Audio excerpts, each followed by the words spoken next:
I am, yes. Hi, Wolf. I'm here with Joseph Mine. He was sitting actually behind Donald Trump in the bleachers today when this all unfolded. I'm going to let him share exactly what he saw. It was a very harrowing moment that he was there for. Can you please tell us what happened, Joseph? Yeah, it was the Trump. I was attending the rally. It seemed initially like firecrackers went off. Um, it was very confusing initially because I knew it was gunfire, but I couldn't quite tell where it was coming from. It sounded like it was coming from behind the bleachers, and the man in the bleachers, kind of to the right of me in the bleachers, took a gunshot wound to the head. Was killed, and another woman. I don't know exactly where she was in the bleachers. I think she was either behind me or to the right of me. She got around she got hit in the forearm and hand. It looked like, but if she was wounded, she wasn't killed.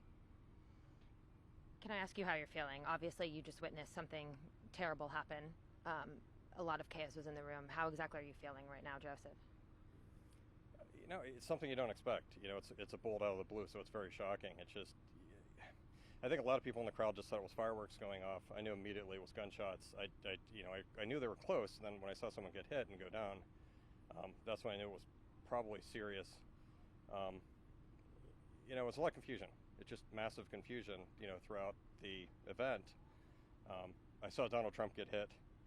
It looked like he was either, I was running my camera at the time, but it looked like he was just turning his head to the side, and it looked like he got grazed in the right ear with a bullet.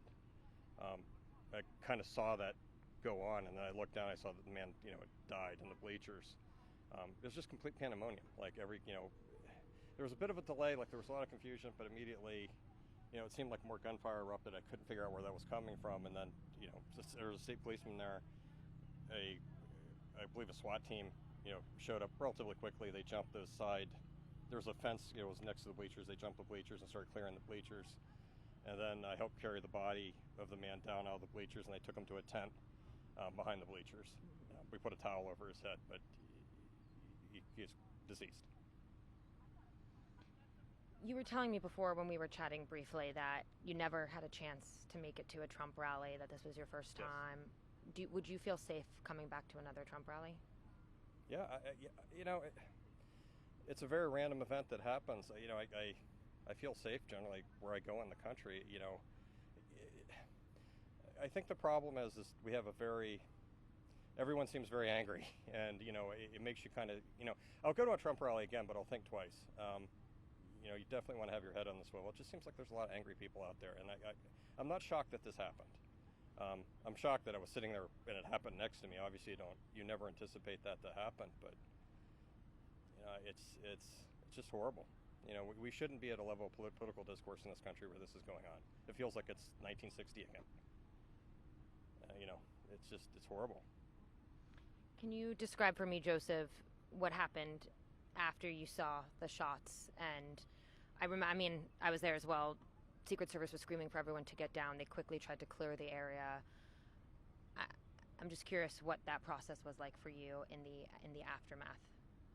Very confusing. Like I said, I think everyone who was in the bleachers knew. It was initially confusing when the gunshots erupted. I think the crowd thought it was fireworks. I think someone thought they were playing a joke. And, the people who were close to the people that got injured and killed, you obviously knew it wasn't a joke. And it seemed like there was a push-pull in the crowd.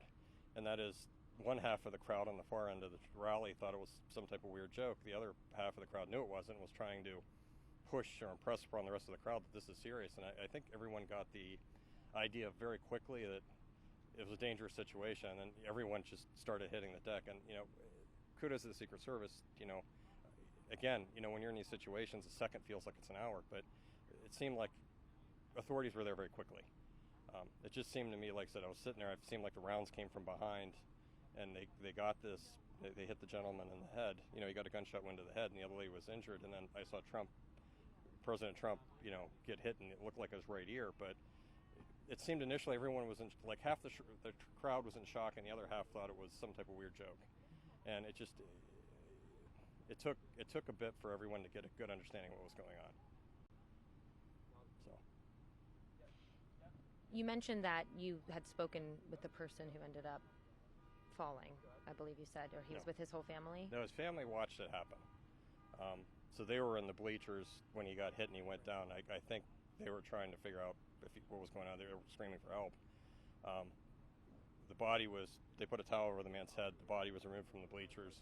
Then the police came back, right after and tried to move the family, but they were all in shock. They weren't processing what was going on. The man was definitely, he was dead the minute he was hit. I mean, it was something that reminded me of the Zapruder film from Kennedy. I mean, it was his head snapped, and that was it. And I caught it out of the corner of my eye, and and then there was just pandemonium. And again, it's Pennsylvania. You're out in rural Pennsylvania. You don't really anticipate this is going to happen, but it happened. You mentioned, and I'm sorry, I know this is very emotional for you as well. You mentioned that, this was your first Trump rally. How are you feeling about the election now? What are you hoping to see moving forward? We've already seen a lot of statements of support from across the aisle come in for the former president. I can tell you, too, from our sources that they say that Donald Trump is okay, that he is at a local facility being treated. But I would love just your view on, I know you came here today to support the man that, the former president. I'm curious how you think about this now. I know it's a hard question given the chaos that we're currently in and the adrenaline that we're both feeling right now, but if you can share any of that insight. It solidifies my support. I understand, people believe that Trump's, well, they know. He's bombastic. They don't really like him. He's a very polarizing figure. He has an abrasive personality, but I truly believe he has the best interests of the country at heart. And you make a point. The man's a billionaire. He could be sitting like you said, he was sitting at the rally joking about it. He's like, I could be sitting in the Mediterranean on a yacht enjoying my life, but I'm not. I'm trying to help run the country. It puts in perspective there's a real cost for that. I mean, there's some people that really want him dead.